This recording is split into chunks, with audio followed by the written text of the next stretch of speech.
입니다. 오늘 말씀은 시편 108편입니다. 1절로 13절이고요. 요절 말씀 13절입니다. 한번 읽겠습니다. 우리가 하나님을 의지하고 용감히 행하리니 그는 우리의 대적들을 밟으실 자이심이로다. 말씀의 제목은 하나님을 의지하고 용감히 행하리니입니다. 오늘의 시는 좀 특별한데요. 1절에서 5절은 57편 7절로 11절하고 같고 6절로 12절은 60편 5절에서 12절과 같습니다. 그러니까 우리가 이미 배웠던 내용들이죠. 13절만 새로운 말씀입니다. 그런데도 시편에 넣어서 후손에게 메시지를 전하고 있죠. 시인이 전하려는 메시지는 무엇일까요? 첫째, 시인은 마음을 다하여 하나님을 찬양합니다. 1절을 보십시오. 하나님이여 내 마음을 정하였사오니 내가 노래하며 나의 마음을 다하여 찬양하리로다. 내 마음을 정하였다는 말은 하나님을 향한 마음이 확고하다는 뜻입니다. 하나님을 향한 시인의 마음은 흔들리지 않습니다.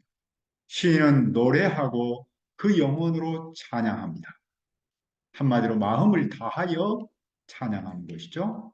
그리고 시인은 비파와 수금을 깨웁니다. 비파와 수금은 하나님을 찬양하는 데 필요한 악기입니다. 시인은 악기를 의인화하면서 악기가 그동안 잠자고 있었음을 전제합니다. 그러나 이제 그 악기가 깨어나야 합니다. 그런데 시인은 악기를 깨울 뿐만 아니라 새벽을 깨웁니다.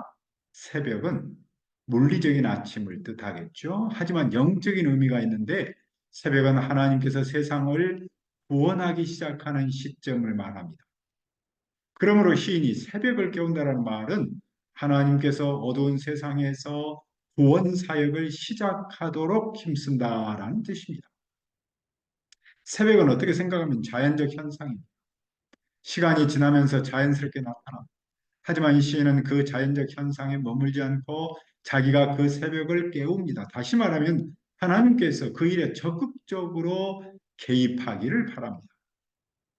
여기에 시인과 하나님과의 상호 협력적 관계가 나타납니다. 오늘 우리의 삶에서도 새벽은 자연스럽게 나타나는 현상일 수 있습니다. 그렇다고 해서 우리가 가만히 있어서는 그 새벽을 만날 수 없습니다. 그 새벽을 우리가 깨워야 합니다. 하나님께서 새벽에 개입하도록 기도해야 합니다. 그럴 때 하나님께서 친히 일하십니다. 시인은 친히 일하실 하나님을 믿고 많은 민족 중에서 감사합니다. 그는 많은 나라 가운데서 여호와를 찬양합니다. 왜 시인은 찬양합니까? 4절입니다. 주의 인자하심이 하늘보다 높으시며 주의 진실은 궁창에까지 이르나이다. 왜냐하면 여호와의 한결같은 사랑은 하늘보다 높기 때문입니다. 여호와의 신실함은 구름에까지 이르기 때문입니다. 여호와의 인자와 신실은 측량할 수 없습니다. 그래서 시인은 여호와를 찬양합니다. 시인은 하나님이 어떻게 되기를 바랍니까? 그는 하나님이 하늘보다 더 높이 높임을 받으시고 그분의 영광이 온 땅에 떨치기를 바랍니다. 그리고 시인은 주님께서 오른손을 내미셔서 사랑하시는 사람을 구원해 주시고 응답해 주시기를 바랍니다. 시인은 공동체의 구원을 위해서 기도합니다. 그리고 그분 하나님을 마음을 다하여 찬양합니다. 둘째, 시인은 하나님이 대적을 치시기를 바랍니다. 7절을 보십시오. 하나님이 그의 성소에서 말씀하시되 내가 기뻐하리라. 내가 세겜을 나누며 숫꽃 골짜기를 측량하리라. 하나님은 시인의 기도를 들으시고 성소에서 말씀하셨습니다. 그 내용은 무엇입니까? 첫째로 하나님은 땅의 주인입니다. 하나님은 시인의 기도를 들으시고 매우 기뻐하십니다. 그런데 이 표현은 전쟁에서 승리했을 때의 모습입니다. 하나님은 요단강 서쪽에는 세겜을 나누고 요단강 동쪽에는 숲곳을 측량합니다. 땅을 나누고 측량한다는 말은 땅을 나눠준다라는 뜻입니다. 하나님은 정복한 땅을 그 백성에게 나눠줍니다. 하나님은 그 땅의 주인입니다. 하나님은 가나안 땅과 그 주변 모든 나라의 주인입니다. 둘째로 하나님은 세상을 다스리는 분입니다. 길르앗도 하나님의 소유이고 므낫세도 하나님의 소유입니다. 길르앗과 므낫세는 이스라엘 12지파의 이름이죠. 그런데 여기서는 그들이 차지하는 땅의 이름을 말합니다. 길르앗과 므낫세 땅은 하나님의 소유입니다. 또 에브라임은 북쪽에 있는데 지리적, 정치적 중심지였습니다. 그런데 주님은 북쪽 이스라엘을 투구, 즉 적의 공격으로부터 방어하는 장소로 삼습니다. 유다는 하나님의 규입니다. 규는 통치하는 지팡이죠. 다윗 왕조를 상징합니다. 주님은 남쪽 유다를 지휘봉으로 삼습니다. 그러나 하나님은 모압과 에돔과 블레셋은 어떻게 합니까? 이 세 나라는 이스라엘 주변에 사는 이방 민족입니다. 모압은 하나님의 목욕통입니다. 목욕통은 하인을 뜻합니다.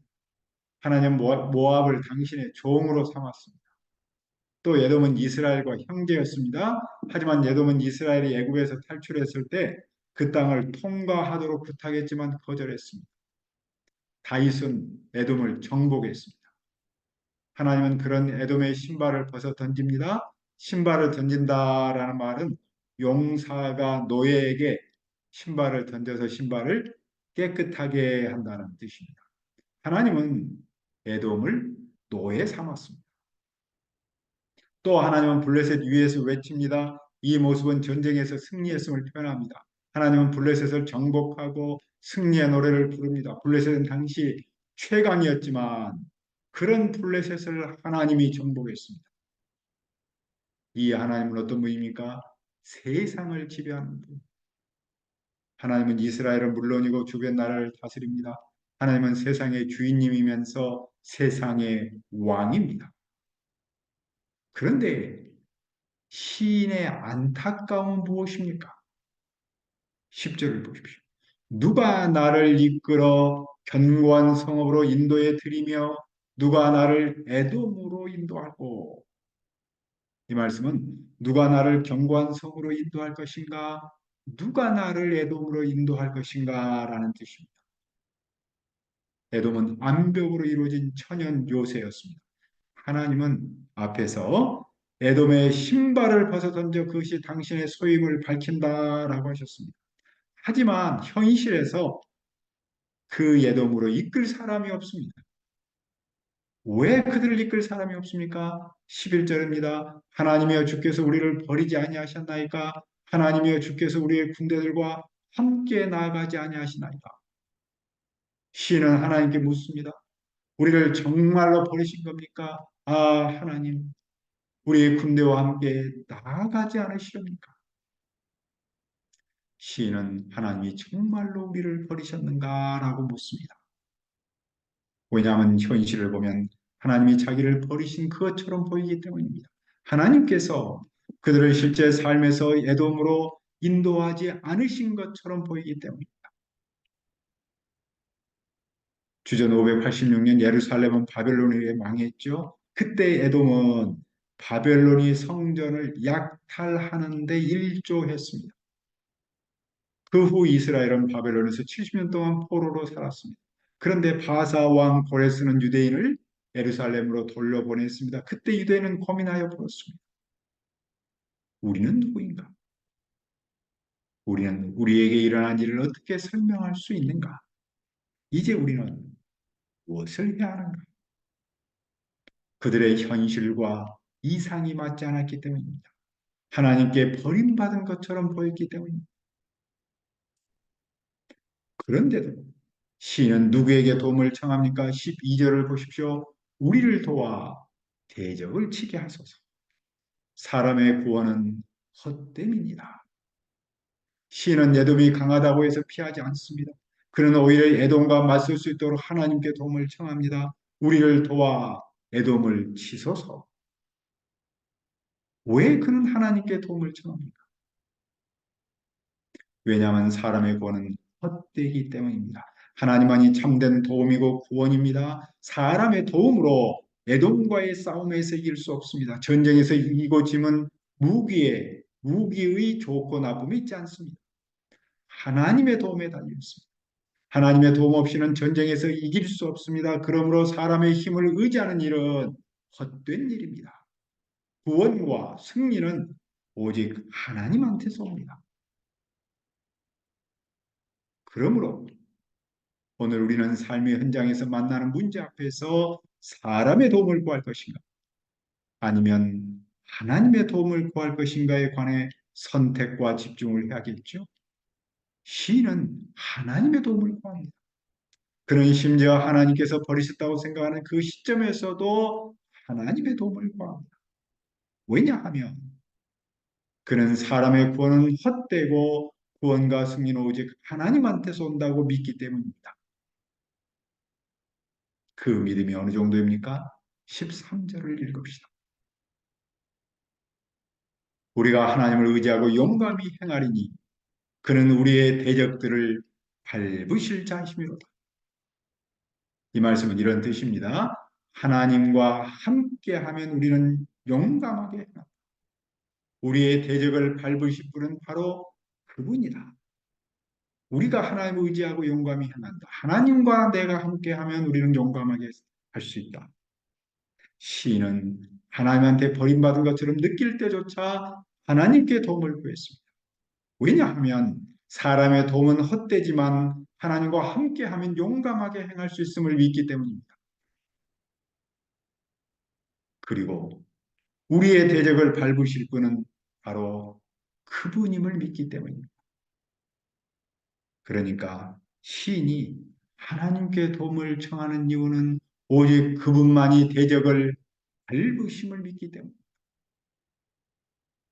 따라서 우리는 여기서 우리의 기도와 믿음의 관계에 관해서 배울 수 있습니다. 다른 말로 하면 하나님과 우리의 상호 협력적 관계를 배웁니다. 우리가 그분께 도움을 청하면 그분은 우리의 대적을 밟습니다. 이 말씀 앞에서 우리는 삶의 현장을 돌아봅니다. 우리는 어떨 때는 이 문제만큼은 사람의 도움은 헛되고 오직 하나님의 도움만이 유의미함을 압니다. 그런데도 하나님께 정말로 도움을 구하기가 쉽지 않습니다. 오히려 사람한테 도움을 구할 때가 있습니다. 현실이 강하게 다가오기 때문이죠. 반면 하나님은 아무 일도 하지 않으신 것처럼 보이기 때문입니다. 하지만 바로 그 순간이 우리가 하나님께 도움을 청해야 할 때입니다. 어떤 상황에서도 어떤 문제 앞에서도 사람의 도움은 헛됩니다. 우리가 하나님을 의지하고 용감히 행하면 하나님께서 우리의 대적을 밟습니다. 우리가 하나님을 의지하고 용감히 행하면 우리가 만나는 문제를 하나님이 해결해 주십니다. 그러므로 내가 삶의 현장에서 만나는 문제가 아니겠죠? 하나님을 의지하고 용감히 행하느냐, 행하지 않느냐가 문제입니다. 우리가 삶의 현장에서 크고 작은 문제를 만날 때마다 하나님을 의지하고 용감히 행하기를 바랍니다. 그래야 그분이 우리의 대적을 밟으심을 체험하기를 기도합니다. 은혜로우신 아버지 하나님, 우리가 삶의 현장에서 만나는 문제가 아니라 하나님을 의지하고 용감히 행하느냐, 행하지 않느냐. 우리가 삶의 현장에서 크고 작은 문제를 만날 때마다 사람의 도움이 아닌 하나님을 의지하고 용감히 행하도록 도와주옵소서. 그리하여 하나님이 우리의 대적을 밟으심을 체험할 수 있도록 인도하여 주옵소서. 감사하고 예수님의 이름으로 기도합니다. 아멘.